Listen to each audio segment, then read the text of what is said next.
Welcome aboard our flight from London to Miami. It will take us 4 hours and 30 minutes. The weather in Miami is… Wait, did the pilot just say 4 hours and a half? It sounds like a dream, but it will most likely become our reality in less than 10 years from now. Boom Supersonic, an aircraft manufacturer, is working on a passenger supersonic jet called the Overture that will be able to carry 65 to 80 people at twice the speed of current commercial aircraft. One of the major American airlines is interested in buying around 40 planes. The plane that's going to cost $200 million has recently passed the wind tunnel tests. If all goes well, the first finished Overture prototype will roll off the line in 2025 and will travel at nearly twice the speed of sound. The plane will be able to show its top speed over the sea, so it should be ideal for transatlantic flights. And then, traveling from, say, New York to Paris should take no longer than 4 hours. But first, it will have to get all the official permissions to do it. Some people are skeptical about the whole passenger superjet concept as they remember the story of the Concorde. That high-end plane delivered people from London to New York in about 3 hours and serviced other transatlantic connections. The tickets cost a whopping $10,000 per seat, and passengers got access to a super exclusive lounge with lobster and Angus beef for lunch. The Concorde went on its final commercial flight in 2003. It was a huge fuel guzzler. Plus, there are many complaints from people living near airports about the noise it produced. The Overture is supposed to be more fuel efficient, lighter, and have better software to make it more aerodynamic. The noise might still be a problem though, because supersonic aircraft need aerodynamic engines, which are pretty loud. That will definitely change in the future, as planes have gone a long way since their first flight in 1903. Back then, the Wright brothers started the aerial age with a 12-second flight traveling 120 feet in North Carolina.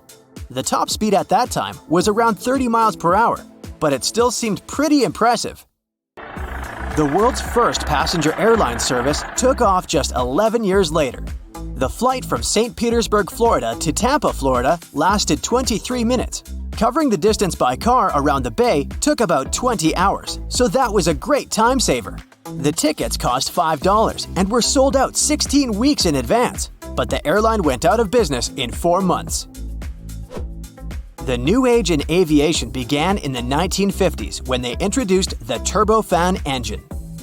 It became possible as they started using temperature-resistant materials and complex air cooling systems. Planes also became lighter as they were made of composite materials. The wings have also improved over the years. The airfoil, that's the part thanks to which the air travels faster above the wing than below it, became a real game changer. Thanks to it, the planes keep a low speed during takeoff, which means they move smoothly and burn less fuel. The fastest plane in the world so far is North American X-15. It was rocket-powered and made of aluminum and titanium. A huge wedge tail helped it stay stable at that super speed. The rocket plane set the world's altitude record, reaching an altitude of 67 miles. Oh, and to make it even more impressive, it happened back in 1967. So, if it was possible back then already, why don't we all just fly rocket planes? Or at least supersonics, especially on long-distance flights? In terms of speed, passenger planes are still where they were 50 years ago. Mostly because speeding flights up would also make them way more expensive. Flying faster means burning more fuel. Plus, supersonic engines are expensive to produce and maintain. Another reason is natural forces. The winds affect the speed of a plane, and no technology can control the wind. A strong tailwind can help it move forward at a higher speed, and a headwind can slow the aircraft down. Planes mostly fly at altitudes of up to 7 miles. Up there, the air is thinner, which means there's less resistance, and a plane can fly faster and save some fuel. Also, the lower temperatures make the jet engines more efficient. Another perk of flying through that part of the atmosphere is that it's less turbulent, so flights go smoother. Private jets can't fly that high. They're smaller, and their engines aren't strong enough to reach such an altitude, so they stick around to 15,000 feet. Ever notice those white trails that planes leave behind? Their official name is Contrails. And they're like artificial clouds planes leave behind. When the plane reaches its cruising altitude, temperatures get quite low, about -67 degrees Fahrenheit, and the water turns into particles of ice. The higher the level of humidity is, the bigger those trails get, and you can see them long after the plane has disappeared.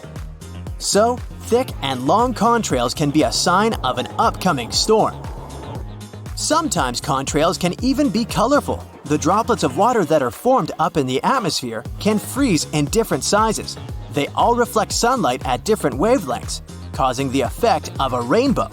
When all the colors mix, it appears white, the most common contrail color. Airplanes don't take off with the wind, but actually against it. It's kinda like a kite. To make it fly, you launch it against the wind, and there it goes. That's because there are 4 forces of flight: lift, weight, thrust, and drag. The lift is generated because the speed of the air is higher above the kite than below it. The kite is pushed upwards. This is the lifting force. Going through a storm is one pretty scary experience, but is it really as dangerous as it seems? In fact, the most critical moments in windy weather are takeoff and landing. Plane manufacturers test their aircraft and specify speed limits at which the pilots should move in different weather conditions.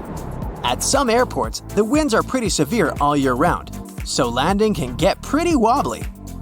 It requires a real pro of a pilot to land when the wind strikes the runway. Sometimes, the wind unexpectedly changes its speed and direction. The pilot really has to know what they're doing to land when the wind direction changes. Otherwise, the risk of overshooting the runway is pretty real. Extreme heat is another weather condition that can stop a plane from flying. Airplanes fly by generating lift with their wings. The air below the wings takes the plane up. In extreme heat, an airplane can't produce that much lift. That's because hot air expands and becomes way less dense than cold air. With less lift, the plane may find it really hard to take off and fly. Electronics will unlikely respond well to extreme heat or humidity, and the AC system may fail. Smaller jets can't operate at a temperature of over 118 degrees Fahrenheit. Larger Airbus and Boeing planes perform the best below 126 degrees Fahrenheit. Those mysterious chimes you hear during the flight are a kind of a secret language the crew uses to communicate with each other. The chime you hear shortly after takeoff informs the crew that the landing gear is getting retracted. A single chime during the flight is a sign that one of the passengers needs the assistance of the crew.